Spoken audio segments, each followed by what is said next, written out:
This is how to checkmate with the rook and a king. So essentially what you want to do is use your rook to make a box around the opposing king, and then use your king to support the rook. So for example, in this scenario it is white's turn, and white moves their king to e4, continuing the support for the rook. The king moves to g6, and now white can move their rook to f5, closing the box around the king.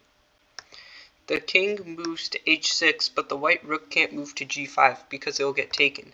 So the king moves to f4, black moves their king back to g6, and white moves their king to g4. Black moves their king to g7, and to close the box you can't move your rook to f6 because then it will get taken. So white moves their king to g5. This forces black's king back, and the king moves to h7, and then the white rook can move up to f6, closing the box.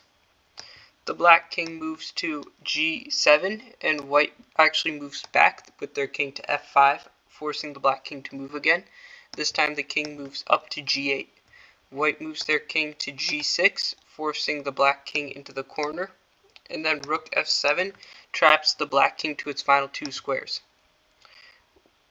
Black moves their king to g8, and then white could move their king to f6, and then black moves their king to h8, but rook g7 would create a stalemate, and moving the king back and forth would just create a threefold repetition. So what you have to do is move the rook down, forcing black to make another move while keeping it trapped into the two squares, and then move the rook back to f8, delivering checkmate. I hope you enjoyed, and please subscribe.